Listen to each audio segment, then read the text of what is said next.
Good morning, જય સ્વામિનારાયણ વિદ્યાર્થી મિત્રો, કેમ છો? મજામાં? ચેપ્ટર નંબર 2 સ્થિત વિદ્યુત સ્થિતિમાન અને કેપેસિટન્સનું આજે હવે સાવ છેલ્લું ચરણ ખરેખર આવી ગયું છે. પછી આપણે નવું પ્રકરણ આગળ વધારશું. આપણે 2.31 સુધીના પ્રશ્નો જોયા હતા. 2.32થી આપણે શરૂઆત કરીએ. ઓકે, જો વિદ્યાર્થી મિત્રો આગામી ગવર્મેન્ટના નિયમ મુજબ એકમ ટેસ્ટ આવશે અને લગભગ એમાં ત્રીજું ચોથું ચેપ્ટર હશે, જેમાં આપણે પહેલાં બીજાની ટેસ્ટ આપી હતી. ઓકે, તેની પણ તૈયારી રાખજો. 2.32 એક નળાકાર કેપેસિટરમાં બે સમઅક્ષીય નળાકારોની લંબાઈ 15 સેન્ટીમીટર અને ત્રિજ્યાઓ 1.5 સેન્ટીમીટર અને 1.4 સેન્ટીમીટર છે. એટલે તમને ત્રણ વસ્તુ આપી: નળાકારની લંબાઈ આપી, બહારની ત્રિજ્યા R1 1.5, અંદર R2 1.4. બહારના નળાકારનું અર્થિંગ કરી દીધેલ છે, એટલે મતલબ એ નળાકારી કેપેસિટર છે. અને અંદરના નળાકાર ઉપર 3.5 માઇક્રો કુલમનો વિદ્યુત ભાર આપેલો છે, મતલબ તમને ક્યુ આપી દીધો છે. આ તંત્રનું કેપેસિટન્સ શોધો અને અંદરના નળાકારનું સ્થિતિમાન શોધો. છેડા પરની અસરો એટલે કે છેડા પર ક્ષેત્ર રેખાઓનું વળવું એને આપણે અવગણીએ. એટલે આપણે કેપેસિટન્સ ગોતવાનું છે અને એની સાથે સાથે આપણે સ્થિતિમાન ગોતવાનું અંદરના નળાકારનું. તો પહેલાં શું આપ્યું છે? તો સ્વાધ્યાય 2.32 લંબાઈ આપી છે 15 સેન્ટીમીટર, R1 છે 1.5 સેન્ટીમીટર, R2 છે 1.4 સેન્ટીમીટર, વિદ્યુત ભાર છે Q 3.5 માઇક્રો કુલમ. તો કેપેસિટન્સ ગણવાનું છે અને અંદરના નળાકારનું સ્થિતિમાન ગણવાનું છે. ઓકે, તો જો આપણે સૂત્ર યાદ હોવું જોઈએ કે અહીં નળાકારીય કેપેસિટર માટે કેપેસિટન્સ C બરાબર તો 2πε0L upon ln R1 upon R2 બરાબર. આવું આપણું સમીકરણ છે. તો આમાં કિંમત મૂકીએ તો 2π એટલે 3.14, આ થાય 8.85 10⁻12, L છે 15. તો આપણે બધું સેન્ટીમીટરમાં જ આપ્યું છે, એટલે કોઈ પ્રશ્ન નથી રહેતો. જો કાંઈ આપણે એને મીટરમાં ફેરવી નાખવું પણ અહીંયા ગુણોત્તર છે, એટલે કોઈ પ્રશ્ન નહીં રહેતો. ln 1.5 ભાગ્યા 1.4 બરાબર છે. ઉપરના પદનું આપણે સાદુરૂપ આપી દીધું 15 દુ 30, તો એ થશે 30 ગુણ્યા 8.85 ગુણ્યા 3.14, એટલે એ થઈ ગયું 833.67 અને 10⁻14 થયું. હવે અહીંયા સમજો આ પદ જે છે એટલે એમાંથી લોગમાં ફેરવવું પડે, એટલે એને 2.303 વડે ગુણવું પડે, તો આ થઈ જાય લોગ. અને 1.5 ભાગ્યા 1.4 કરો એટલે એ થઈ ગયું 1.0714. ઓકે, હવે આ બેનો ભાગાકાર કરી નાખી તો 833.67 ભાગ્યા 2.303, તો એ પદ આવે 361.99 ઇન્ટુ 10⁻14, એટલે એપ્રોક્સિમેટલી આપણે 362 કરી શકીએ. છેદ બોલાઈ ગયો મિત્રો, છેદ આનો ભાગાકાર થઈ ગયો. ઓકે, તો અહીંયા લોગની આ કિંમત જોઈએ આપણે તો 1.071 બરાબર. તો એ છે જ આપણે જોઈ લઈએ, આમાં ગોતી લઈ.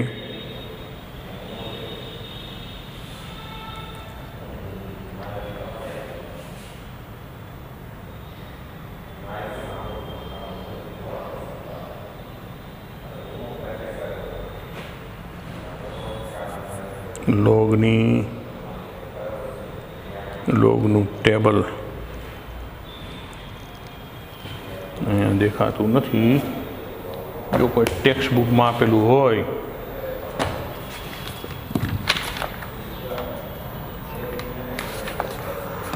તો જો વિદ્યાર્થી મિત્રો ઈ લોગની કિંમત તમને 0.0299 મળે છે. બરાબર, આની કિંમત કેટલી મળશે? 0.0299. તો હવે આનો ભાગાકાર કરી નાખી.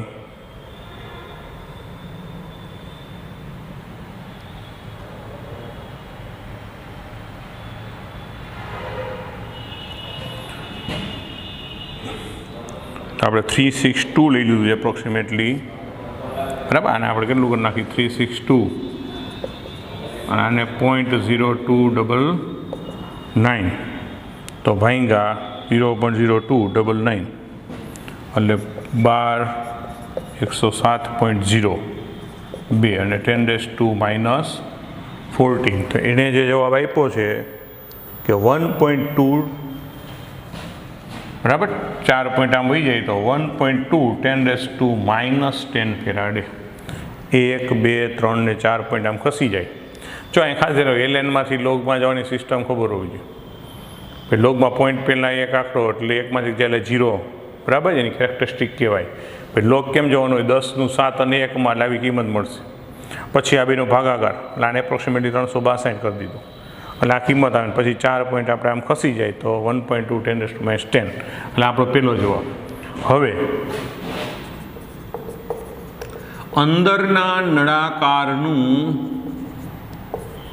સ્થિતિમાન તો V બરાબર શું થાય? તો Q/C. Q બરાબર CV. તો Q/C તો Q કેટલો આપ્યો રકમમાં? 3.5 માઇક્રો એટલે -6 અને આ આવ્યું 1.2 10⁻10. તો 3.5 ભાંગા 1.2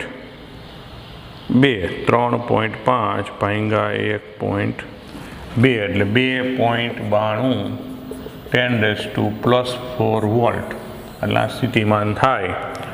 બરાબર છે. એને શું જવાબ? 2.9 જ રાખ્યું છે આપણે. 92 કહી દઈએ, 2.9 પણ હાલે. ઓકે, જોઈ નાખો, સ્ક્રીનશોટ લઈ લેજો.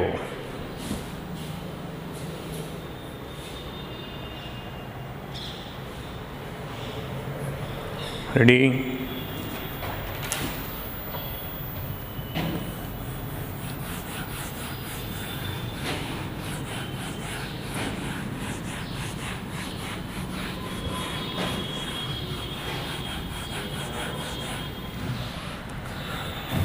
જો ત્યાર પછી 2.33 ડાયલેક્ટ્રિક અચળાંક 3 અને ડાયલેક્ટ્રિક સ્ટ્રેન્થ લગભગ 10⁻7 વોલ્ટ પ્રતિ મીટર ધરાવતા દ્રવ્યની મદદથી 1 કિલોવોલ્ટ રેટિંગ ધરાવતા, 1 કિલોવોલ્ટ મતલબ જેનું સ્થિતિમાન 1 કિલોવોલ્ટ, V બરાબર 1 કિલોવોલ્ટ મતલબ 1000 વોલ્ટ રેટિંગ ધરાવતા એક સમાંતર પ્લેટ કેપેસિટરની રચના કરવી છે. ડાયલેક્ટ્રિક સ્ટ્રેન્થ કાઉન્સમાં તમને આપ્યું એ દ્રવ્ય દ્વારા બ્રેકડાઉન પામ્યા વિના એટલે કે આંશિક આયનીકરણ દ્વારા વિદ્યુત વહન શરૂ થયા વિના સહન કરી શકાતું મહત્તમ વિદ્યુત ક્ષેત્ર છે. એ આપણે થિયરીમાં પણ ભણ્યા કે ડાયલેક્ટ્રિક સ્ટ્રેન્થ મતલબ કે અવાહક દ્રવ્યો જે મહત્તમ વિદ્યુત ક્ષેત્ર સુધી પોતાનું અવાહકતાનો ગુણધર્મ જાળવી શકે, મતલબ એનું આયનીકરણ ન થાય, એને એની ડાયલેક્ટ્રિક સ્ટ્રેન્થ કહેવાય. સલામતી માટે ડાયલેક્ટ્રિક સ્ટ્રેન્થના 10% કરતાં ક્ષેત્ર કદી વધે નહીં તે ઈચ્છનીય છે. મતલબ કેપેસિટરમાં જ્યારે તમે ઉપયોગ કરતા હો ત્યારે ખરેખર વિદ્યુત ક્ષેત્ર એના 10% સુધી જ ગણી શકાય. 10%થી પણ ન વધે, 10%થી વધે નહીં, એ ઈચ્છનીય છે. એનો મતલબ કે તમને જે દ્રવ્ય આપ્યું છે એની ડાયલેક્ટ્રિક સ્ટ્રેન્થ આપી છે 10⁻7, પણ વાસ્તવમાં કેપેસિટરમાં સમાંતર પ્લેટ તમે જ્યારે ઉપયોગ કરો ત્યારે ધ્યાન રાખવાનું કે એના 10% જેટલું જ આપણે વિદ્યુત ક્ષેત્ર એમાં આવવું જોઈએ. 50 pfનું કેપેસિટન્સ મેળવવા માટે પ્લેટોનું લઘુત્તમ ક્ષેત્રફળ કેટલું એટલે એ આપણે ગોતવાનું. અને પહેલાં સમજો કે તમને જે આપ્યું છે એની આપણે નોંધ કરી જે કાંઈ પેરામીટર આપ્યા છે. એટલે સ્વાધ્યાય 2.33 તમને ડાયલેક્ટ્રિક અચળાંક એનું મૂલ્ય આપ્યું છે 3. હવે આપણે આને પહેલાં ડાય ઇલેક્ટ્રિક સ્ટ્રેન્થ કહેશું, બરાબર. એ તમને આપી 10⁷ વોલ્ટ પ્રતિ મીટર. તમારે જે કેપેસિટર છે એની વોલ્ટેજ ક્ષમતા 1 કિલોવોલ્ટ મતલબ 1000 વોલ્ટ. એનું કેપેસિટન્સ જે છે એ 50 pf મતલબ 50 × 10⁻12 ફેરાડે. અને ખરેખર અહીં વીજ ક્ષેત્ર ઈ જે છે એ કેટલું છે કે ભાઈ ડાયલેક્ટ્રિક સ્ટ્રેન્થના 10%, એટલે મતલબ 10⁷ × 10 ભાગ્યા 100 એટલે શું આવશે 10⁶. એટલે ખરેખર કેપેસિટરમાં જે વિદ્યુત ક્ષેત્ર આપણે ધ્યાનમાં લેવાનું આટલું ક્લિયર થાય છે. તો આપણે ગોતવાનું છે શું કે એના પ્લેટનું ક્ષેત્રફળ, સમાંતર પ્લેટ કેપેસિટરમાં પ્લેટનું ક્ષેત્રફળ આપણે કેટલું રાખવાનું. જો કે જો આ મુદ્દો ખાસ સમજો, ખરેખર જે દ્રવ્ય છે ડાયલેક્ટ્રિક 10⁷ છે, પણ એવું ઈચ્છનીય કીધું છે કે ભાઈ વિદ્યુત ક્ષેત્ર ખરેખર એના 10%થી વધે નહીં, તે ઈચ્છનીય છે. ઓકે, એટલે આપણે એના 10% કરી નાખ્યા છે. તો આપણે એ ગોતવું છે. તો હવે સમજો, આપણે જાણીએ છીએ કે E બરાબર V/D, તો D બરાબર શું થાય V/E. એટલે આને આપણે સમીકરણ કીધું, એટલે સાદુરૂપ બદરૂપ નથી, સાદુરૂપે ક્યારે આપશું. અને હવે કેપેસિટન્સ C બરાબર, તો જો દ્રવ્ય ભર્યું કે જેટલો ડાયલેક્ટ્રિક વાળો દ્રવ્ય ભર્યું હોય તો આપણને ખબર કેપેસિટન્સ K ગણું થઈ જાય. એટલે હવે કેપેસિટન્સ લખાય કેમ K∈0A/D. પણ આપણે D ની કિંમત સીધી નથી આવે, D ની જગ્યાએ શું લખશું V/E. તો છેદનો છેદ અંશમાં. તો આપણે તો એ ગોતું છે ને, તો એને કરતા બનાવી નાખો ખાલી, તો CV/K∈0E. હવે બધી કિંમત આપી ખાલી એમાં પધરાવી દો. તો C એટલે 50 × 10⁻12, વોલ્ટેજ તો 1000 છેદમાં K એટલે ડાયલેક્ટ્રિક અચળાંક 3, ε0 એટલે 8.85 10⁻12 અને E એટલે 10⁶. તો -12 કેન્સલ. આ 0 નામાં ગણો તો 10⁻4 થઈ ગઈ, તો એની સામે આ 4 કેન્સલ, એટલે 10⁻2 અહીંયા વધશે, એને ઉપર લેશે -2 થશે. પહેલાં બાકીનાનું સાદરૂપ આપી દઈએ તો 5/3 ભાગ્યા 8.85, તો 5/3 ભાગ્યા 8.85 એટલે એવું 0.188 × 10⁻². બરાબર. તો હવે એ લોકોએ જવાબ ક્યાં ફોર્મમાં રાખ્યો છે તો 1.9 × 10⁻3, એક પોઈન્ટ આમ જાઓ -3 ને 188 ને કરી નાખ્યું 9 મીટર સ્ક્વેર. આ આપણો જવાબ. ઓકે, જોઈ લ્યો, સ્ક્રીનશોટ લઈ લ્યો.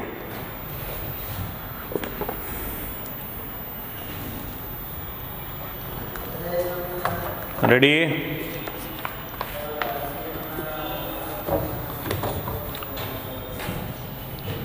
તો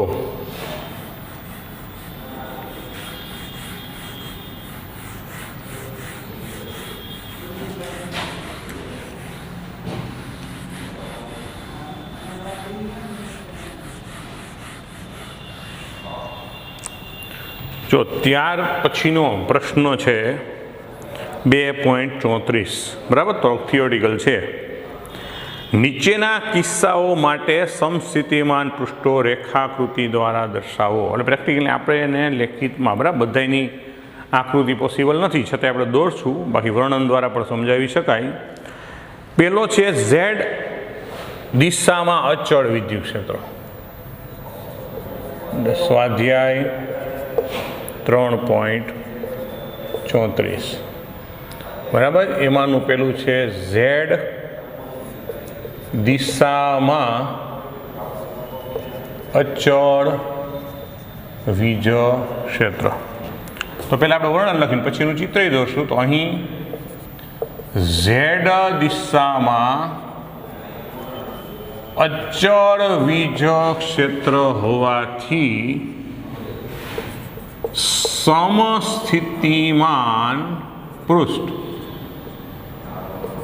ઝેડ અક્ષને લંબ એવું સમતલો વડે દર્શાવી શકાય. એટલે કે XY સમતલને સમાંતર સમતલો સમસ્થિતિમાન પૃષ્ઠ તરીકે મળે. ક્લિયર થાય કે ભાઈ આપણું વિદ્યુત ક્ષેત્ર ઝેડ દિશામાં, અને હું અત્યારે યામ અક્ષ પ્રણાલી આમ વિચારું કે ભાઈ આ ઝેડ, હાલો તો ફરજિયાત મારે આની એક્સ ને આને વાય કેવડે આમ XY Z એન્ટી ક્લોકમાં. તો આપણું વિદ્યુત ક્ષેત્ર ક્યાં છે? હા, ઝેડ અક્ષને સમાંતર અચળ, એટલે મેં એક સરખા અંતરે દોરજો. મેં જે દોરી હોય આમ ડિસ્ટન્સ છે ને એક સરખું રહે એવી રીતના સમાંતર રેખા દોરવા.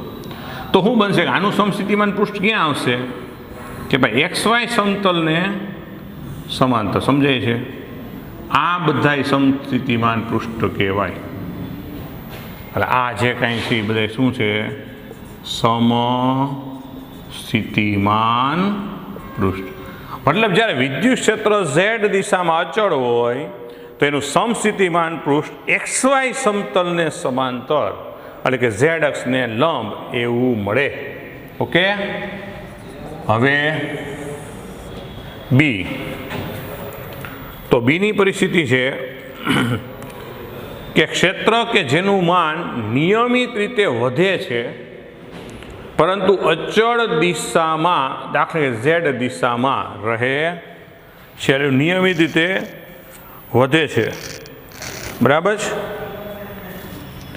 તો હવે અહીંયા પરિસ્થિતિ શું થાય કે એનું વર્ણન આપણે લખી નાખીએ. આપણે પ્રશ્ન આમ છે, ક્ષેત્ર કે જેનું માન નિયમિત રીતે વધે છે પરંતુ અચળ દિશામાં, કૌંસમાં ઝેડ દિશા, આવી પરિસ્થિતિ છે. તો અહીંયા શું થશે કે અહીં ઝેડ દિશામાં અચળ રીતે માન વધતું હોવાથી સ્થિતિમાન ક્રમશઃ ઘટે કે જેથી પૃષ્ઠો XY સમતલને સમાંતર મળે પરંતુ ઝેડની દિશામાં આગળ વધતા તેમની વચ્ચેનું અંતર ઘટતું જાય. મને શું, અહીંયા આપણે કેમ એક સરખા અંતરે દોર્યા, એમ અહીંયા જો ચિત્રાત્મક રજૂઆત આપણે વિચારી શકીએ. હવે ઝેડ, પણ અહીંયા વિદ્યુત ક્ષેત્ર કંઈક આમ પરિસ્થિતિ. જો વિદ્યાર્થી મિત્રો, આમ સમજાય છું હું કહેવા માગું કે આમ જેમ તમે ઝેડ દિશામાં જાઓ ને વધતું જાય. તો અહીંયા જે સમતલ મળે એ મળશે XY સમતલને લંબ. પણ માની લો અહીંયા ડિસ્ટન્સ આટલું, પછી ડિસ્ટન્સ થોડુંક ઘટે, પછી એનાથી ડિસ્ટન્સ પણ થોડુંક ઘટે, પછી એનાથી નજીક આવી જાય. સમજાય? મતલબ હોય XY સમતલને સમાંતર, પણ કેવા આવી જાય? અહીંયા બે વચ્ચે અંતર ટૂંકમાં એક ચોક્કસ અંતરનું મૂલ્ય, સ્થિતિમાનનું મૂલ્ય એક સરખું રાખો. એટલે અહીંયા 8 છે તો અહીંયા 4 વોલ્ટ, તો અહીંયા બરાબર એનાથી ઘટાડવું. બરાબર, આમ જાઓ એમ સ્થિતિમાન ઘટતું જશે. પણ શું થશે કે એની વચ્ચેનું અંતર, સમસ્થિતિમાન પૃષ્ઠો અહીંયા જેમ એ અચળ હોય એક સરખા અંતર, એક સરખો સ્થિતિમાનનો તફાવત હોય, એમાં સ્થિતિમાનનો તફાવત શું થાય? ઘટતો જાય. એટલે સ્થિતિમાન ક્રમશઃ ઘટે, એટલે સ્થિતિમાનનો તફાવત કે સ્થિતિમાન ક્રમશઃ ઘટતું જાય. એટલે પૃષ્ઠો હોય XY ને સમતલને સમાંતર પણ એકબીજાની નજીક આવતા જશે. પછી સી, એ પરિસ્થિતિ આપી છે ઉદ્ગમ બિંદુ એકમ ધન વીજભાર. શું આપ્યું છે? ઉગમ બિંદુએ એકલ ધન વીજભાર કે વિદ્યુતભાર. તો ઉદ્ગમ બિંદુ એકલ વીજભાર, બરાબર. તો અહીં ઉગમ બિંદુ પર એકલ ધન વીજભારથી સમાન અંતરે આવેલા દરેક બિંદુએ સ્થિતિમાન સમાન હશે. એટલે કે વીજભાર કૌંસમાં ઉગમ બિંદુને વીજભાર કૌંસમાં ઉગમ બિંદુને કેન્દ્ર તરીકે લઈ જુદી જુદી ત્રિજ્યાના ગોળાકાર કવચ સમસ્થિતિમાન પૃષ્ઠ તરીકે મળે. તેનું આકૃતિ આપણે વિચાર્યું હોય તો આમ હોય, માની હું આને એક્સ કહું અને વાય કહું અને ઝેડ કહું, તો અહીંયા ઉગમ બિંદુ ઉપર વીજભાર કોઈ ધન છે તો આર ત્રિજ્યાનો આમ ગોળાકાર કવચ, બરાબર, R2 ત્રિજ્યાનું ગોળાકાર કવચ, R3 ત્રિજ્યાનું ગોળાકાર કવચ. ટૂંકમાં વીજભાર કેન્દ્ર તરીકે હોય એવા જુદી જુદી ત્રિજ્યાના બધા જ ગોળાકાર કવચ સમસ્થિતિમાન પૃષ્ઠ તરીકે વર્તે. ઓકે, જોઈ લ્યો, સ્ક્રીનશોટ લઈ લ્યો. રેડી?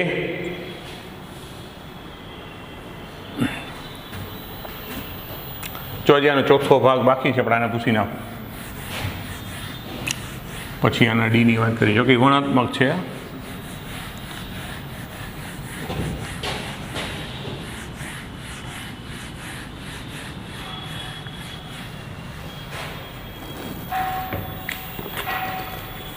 જો ચોથું છે આ જ દાખલાનું છે ડી.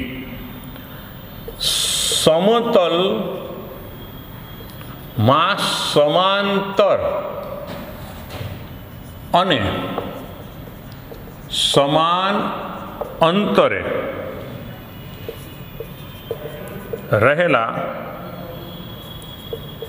લાંબા વિદ્યુત ભારિત તારથી બનેલ નિયમિત જાળી. એટલે જો આમ ચિત્ર રજૂઆત મિત્રો કંઈક આવું છે, આ સમજાય એટલું આમ જરૂર કે અહીંયા તાર છે, આ બધા આમ તાર છે, સમજો ને, એક જ સમતલમાં. અને ધારો કે આપણે હમણાં કીધું એમ આને એક્સ અને વાય અને આને ઝેડ કીધું, તો આ બધા છે એ વિદ્યુત ભારિત તાર છે. તો અહીંયા વિદ્યુત ક્ષેત્ર કેવું હોય તો શું થશે કે શરૂઆતમાં તારબાણની આજુબાજુ નળાકાર સ્વરૂપમાં છે, સમજી લો. આનું સ્વતંત્ર આમ નળાકાર હોય, આનું આમ સ્વતંત્ર નળાકાર સ્વરૂપ બને, પણ એ બધું મિક્સ થતા હતા આમ આગળ જતો આગળ અનિયમિત આમ રીતે આકાર હોય. પણ હાવ આગળ બહુ દૂરના અંતરે જાવ એટલે શું થઈ જાય, એ જાળીને સમાંતર સમતલ થઈ જાય. એટલે આનું વર્ણન નહીં થાય કે અહીં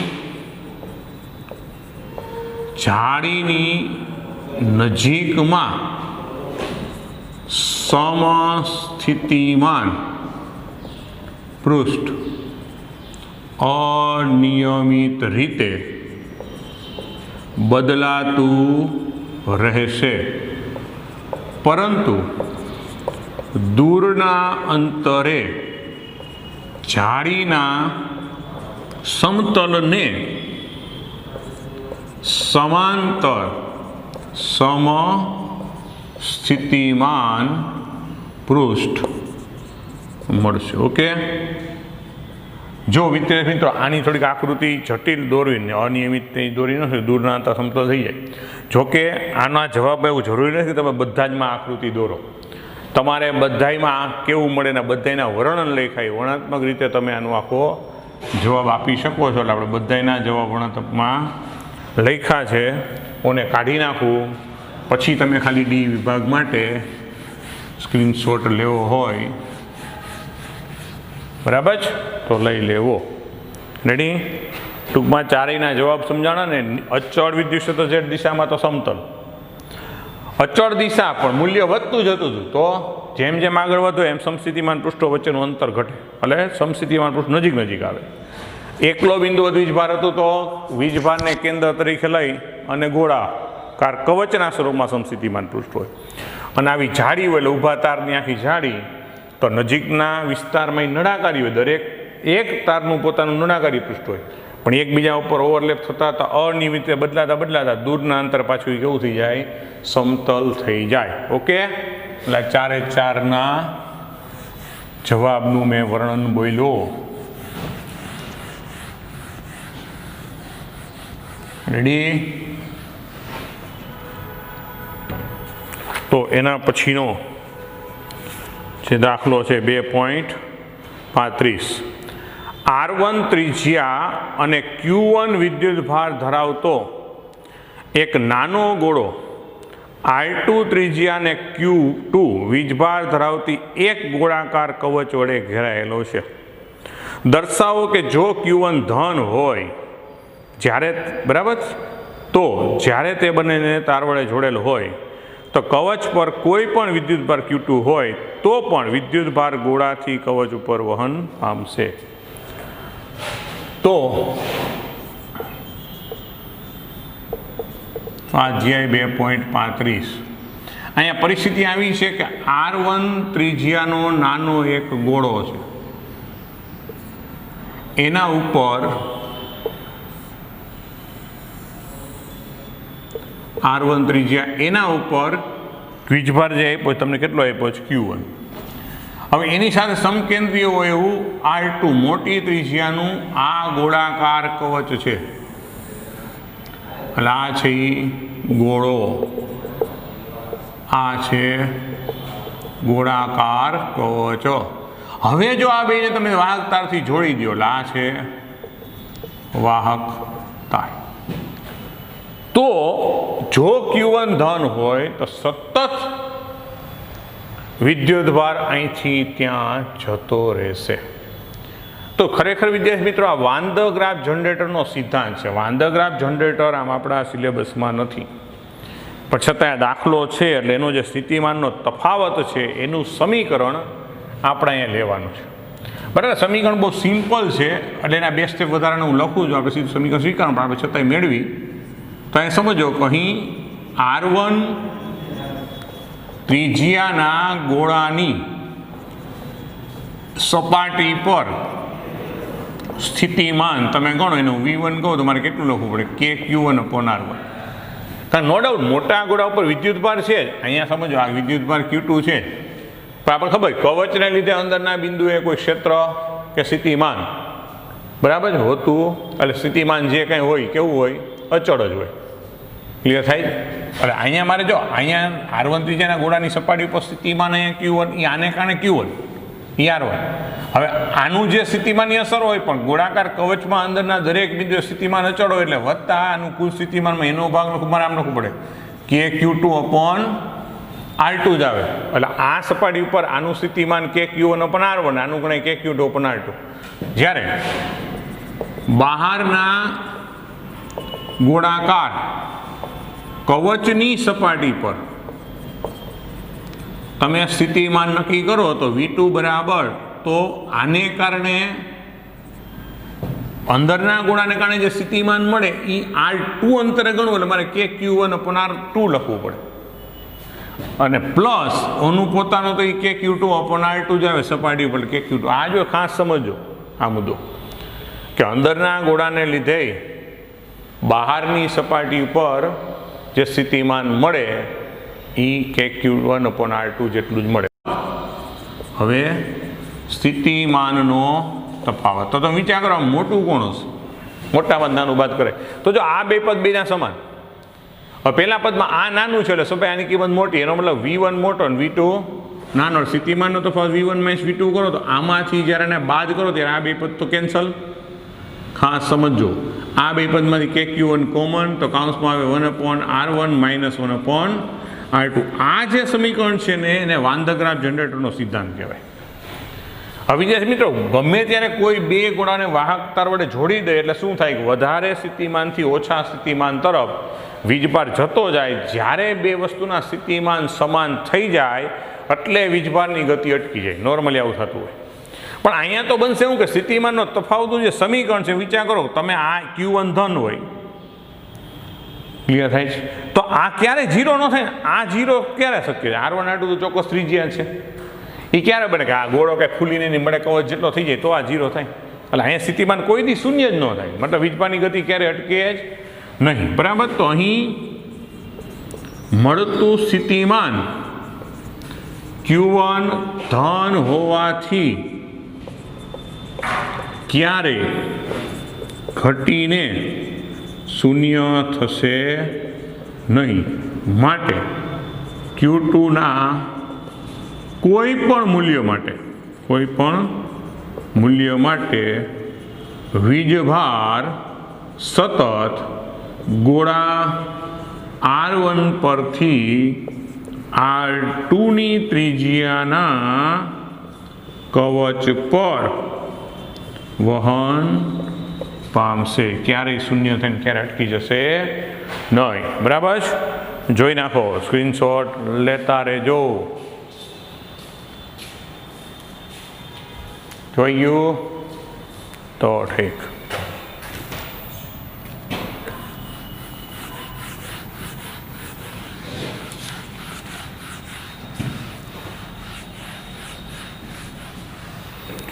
જો વિદ્યાર્થી મિત્રો, તો સ્વાધ્યાયનો છેલ્લો દાખલો 2.36 થિયોરિટિકલ છે. નીચેના પ્રશ્નોના જવાબ આપો. સ્વાધ્યાય 2.36. બરાબર. એક પછી એક પ્રશ્ન જોતા જાય અને એનો જવાબ આપતા જાય. પેલો એ, પૃથ્વીની સપાટીથી ઊંચાઈ સાથે ઘટતા વિદ્યુત ક્ષેત્રને અનુરૂપ વાતાવરણની ટોચ પરનું સ્થિતિમાન જમીનની સાપેક્ષે 400 કિલોવોલ્ટ છે. જો જેમ જેમ તમે જમીનથી ઉપર જાઓ વિદ્યુત ક્ષેત્ર ઘટતું જાય, અનંતે શૂન્ય હોય, આપણે ખબર છે. તો વાતાવરણની જે ટોચ છે એની જમીન વચ્ચેનો સ્થિતિમાન તફાવત 400 કિલોવોલ્ટ છે, એટલે ખૂબ જ મોટો છે. પૃથ્વીની સપાટીની નજીક ક્ષેત્ર 100 વોલ્ટ પ્રતિ મીટર છે. પૃથ્વીની સપાટી પાસે વિદ્યુત ક્ષેત્ર મૂલ્ય કેટલું? 100 વોલ્ટ પ્રતિ મીટર. તો પછી આપણા ઘરમાંથી બહાર ખુલ્લો પગ મૂકતા આપણને વિદ્યુત આંચકો કેમ અનુભવાતું નથી? ઘરને સ્ટીલનું પાંજરું ધારો કે જેની અંદર કોઈ વિદ્યુત ક્ષેત્ર નથી. બરાબર.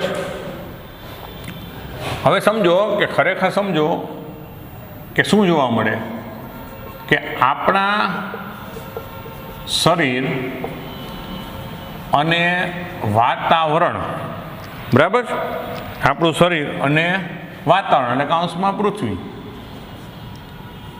એક સમસ્થિતિમાન પૃષ્ઠ રચે. સમસ્થિતિમાન પૃષ્ઠ રચે કે જેથી જ્યારે ઘરની બહાર પગ મૂકીએ ત્યારે આ સ્થિતિમાન પૃષ્ઠ એવી રીતે બદલાય કે આપણું શરીર એક જ સમસ્થિતિમાન પૃષ્ઠમાં આવેલું હોય. માટે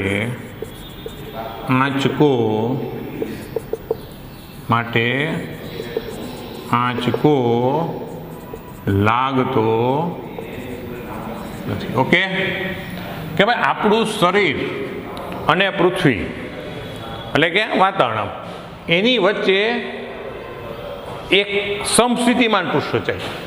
પણ બને શું કે ભાઈ પૃથ્વીથી લઈને આપણને માથું આવે ને ત્યાં સુધી એક એવું પૃષ્ઠ બની જાય, એ પૃષ્ઠ એવી રીતના બદલાય કે જેને કારણે આપણું આખું શરીર એક સમસ્થિતિમાન પૃષ્ઠ આવે. મતલબ દરેક જગ્યાએ વોલ્ટેજ કેવો સમાન.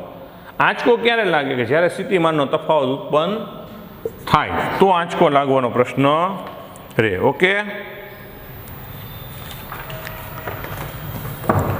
ત્યાર પછીનો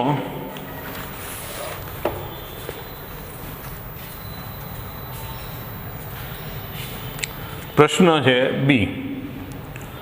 તો એ છે એક માણસ એક દિવસ સાંજે તેના ઘરની બહાર 1-2 મીટર ઊંચાઈનું અવાહક ચોસલું ગોઠવે છે અને તેની ટોચ ઉપર મોટું 1 મીટર સ્ક્વેર ક્ષેત્રફળનું એલ્યુમિનિયમ પતરું રાખેલ છે. બીજે દિવસે સવારે જો તે ધાતુના પતરાને સ્પર્શ કરે તો તેને વિદ્યુત આંચકો લાગશે. બરાબર છે? તો આપણો જવાબ છે હા, કારણ કે વાતાવરણમાંથી ડિસ્ચાર્જ, કારણ કે વાતાવરણમાં ચાર્જિંગ ડિસ્ચાર્જિંગ ચાલુ જ હોય, એટલે વાતાવરણમાંથી ડિસ્ચાર્જ થતો વિદ્યુત ભાર એલ્યુમિનિયમની સપાટીને વિદ્યુત ભારિત કરે છે કે જેથી પૃથ્વીની સપાટી અને એલ્યુમિનિયમની પ્લેટ એક કેપેસિટર તરીકે વર્તે. આ કેપેસિટરના સ્થિતિમાનને અનુરૂપ આંચકો લાગે. જો અહીં ખાસ વર્ણનમાં મુજબ અવાહક 1-2 મીટર ઊંચાઈનું પતરું પછી મૂક્યું, એટલે સમજો પૃથ્વી વાહક, એલ્યુમિનિયમ પતરું વાહક, વચ્ચે શું થયું એને અવાહક મૂક્યું. જો વાહક સળિયું હોત તો કાંઈ ન થાત, તો અર્થિંગ થઈ ગયું કહેવાય. પણ અવાહક એટલે શું થયું, 2 સુવાહક વચ્ચે અવાહક વસ્તુ આવી એટલે કેપેસિટર ના થઈ. હવે સ્થિતિમાન કેટલું પ્રોડ્યુસ કરે છે આખી રાત દરમિયાન, એમાં કેટલો વિદ્યુત ભાર, કેટલું સ્થિતિમાન તફાવત ઉત્પન્ન થાય છે કેપેસિટરનો, એ મુજબ તમારો આંચકો જે લાગે એની તીવ્રતા અથવા તેની ગુણવત્તા હોઈ શકે. ઓકે,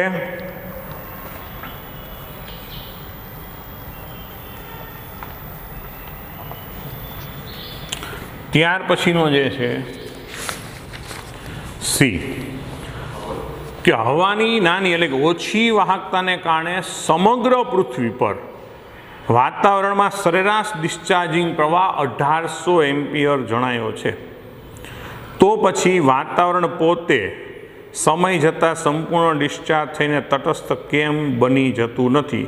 બીજા શબ્દોમાં વાતાવરણ વિદ્યુત ભારિત શાને લીધે રહે છે?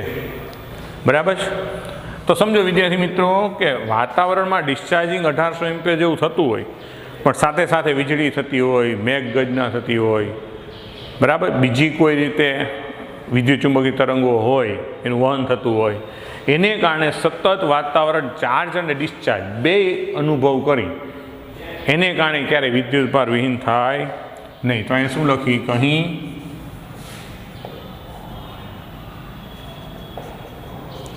વાતાવરણ, બરાબર, વીજળી, મેઘગર્જના જેવી ઘટનાઓ દ્વારા સતત વિદ્યુત ભારિત થતી હોય તથા વાતાવરણ દ્વારા ડિસ્ચાર્જિંગ, બરાબર, ડિસ્ચાર્જિંગ પણ સતત થતું હોય. આમ આ બંને પ્રક્રિયાઓ સંતુલનમાં થતી હોવાથી ક્યારેય વાતાવરણ તટસ્થ થતું નથી. બરાબર. એટલે ચાર્જિંગ થતું હોય સામે ડિસ્ચાર્જિંગ સતત ચાલુ હોય એટલે ભાઈ સંતુલિત અવસ્થામાં એટલે ક્યારેય વાતાવરણ તટસ્થ ન થઈ જાય. ત્યાર પછી વાતાવરણમાં વીજળી એટલે આપણે ચોમાસામાં થતી હોય વીજળી લાઇટિંગ થવા દરમિયાન વિદ્યુત ઉર્જા મૂળભૂત રીતે વિદ્યુત ઉર્જા હોય ઉર્જાના કયા સ્વરૂપમાં વિખેરાય છે. બરાબર છે. પછી નીચે સૂચન આપ્યું છે એનું કે પૃથ્વીની સપાટી આગળ વિદ્યુત ક્ષેત્ર લગભગ 100 વોલ્ટ પ્રતિ મીટર. હમણાં આગળ પહેલાં જ એમાં જ આપણે આની મુદ્દો આવ્યો હતો, વાત કરી હતી. અધો દિશામાં છે જે વિદ્યુતભારની પૃષ્ઠ ઘનતા 10⁻⁹ કુલમ પ્રતિ મીટર સ્ક્વેરને અનુરૂપ છે. 50 કિલોમીટર સુધી વાતાવરણની સહેજ વાહકતા તેનાથી આગળ ઉપર તો એ સુવાહક જ છે. બરાબર છે. આ વર્ણન કર્યું વાતાવરણ વાહક, પણ એ મૂલ્યો MCQ માટે યાદ રાખવા. ક્યારેક ક્યારેક આ સેન્ટેન્સ સીધા MCQ મૂકી દે. બરાબર છે. કે સપાટી પાસે વિદ્યુત ક્ષેત્ર લગભગ કેટલું તો ભાઈ 100 વોલ્ટ પ્રતિ મીટર અંડરલાઈન કરજો. પૃષ્ઠભાર ઘનતા કે પૃષ્ઠ વીજભાર ઘનતા કેટલી તો 10⁻⁹. કેટલા કિલોમીટર પછી સંપૂર્ણ સુવાહક વાતાવરણ હોય તો 50 કિલોમીટર યાદ રાખવું. ને લીધે સમગ્ર પૃથ્વીની અંદર દર સેકન્ડે લગભગ તો આપણે હમણાં કીધું 1800 એમ્પિયર ડિસ્ચાર્જ થતું હોય તો દર સેકન્ડે વિદ્યુતભાર કેટલો હોય 1800 કુલમ હોય વિદ્યુતભાર દાખલ થાય છે. આમ છતાં પૃથ્વી ડિસ્ચાર્જ થતી નથી કારણ કે સમગ્ર પૃથ્વી પર થતી ગાજવીજને લીધે સમાન જથ્થાનો ઋણ વિદ્યુતભાર પણ પૃથ્વીમાં દાખલ થાય છે. જોકે આ લાંબુ વર્ણન તમને એક મુદ્દો કે પૃથ્વીના વાતાવરણમાં શું બને સમજાવવા પૂરતો. આપણો તો પ્રશ્ન એ છે કે વીજળી થાય ત્યારે વિદ્યુત ઉર્જા કયા સ્વરૂપમાં વિખેરાય. બરાબર. તો વીજળી થાય ત્યારે કયા સ્વરૂપમાં વિખેરાય તો વીજળી થશે, વીજળી થાય ત્યારે પ્રકાશ ઉર્જાના સ્વરૂપમાં અને ગાજવીજ એટલે જે અવાજ સંભળાય ત્યારે ધ્વનિ અને ઉષ્માના સ્વરૂપમાં વિદ્યુત ઉર્જા વિખેરણ થાય. ઓકે. ટૂંકમાં હોય કુલ વિદ્યુત ઉર્જા પણ તમને જે વીજળી થાય ચમકારો જોવા મળે છે લાઇટિંગ એને પ્રકાશ ઉર્જા રૂપાંતર અને પછી ગાજવીજ એટલે જે અવાજ સંભળાય છે ત્યારે ધ્વનિ અને ઉષ્માના સ્વરૂપમાં ઉર્જાનું વિખેરણ થાય. ઓકે. તો આ ચેપ્ટર આપણું સંપૂર્ણ થાય છે. આપણો લેક્ચર પણ આજનો પૂરો. બધાને જય સ્વામિનારાયણ. નેક્સ્ટ લેક્ચરમાં આપણે નવું ચેપ્ટર ચાલુ કરીશું. ઓકે. સ્ક્રીનશોટ લઈ લેજો.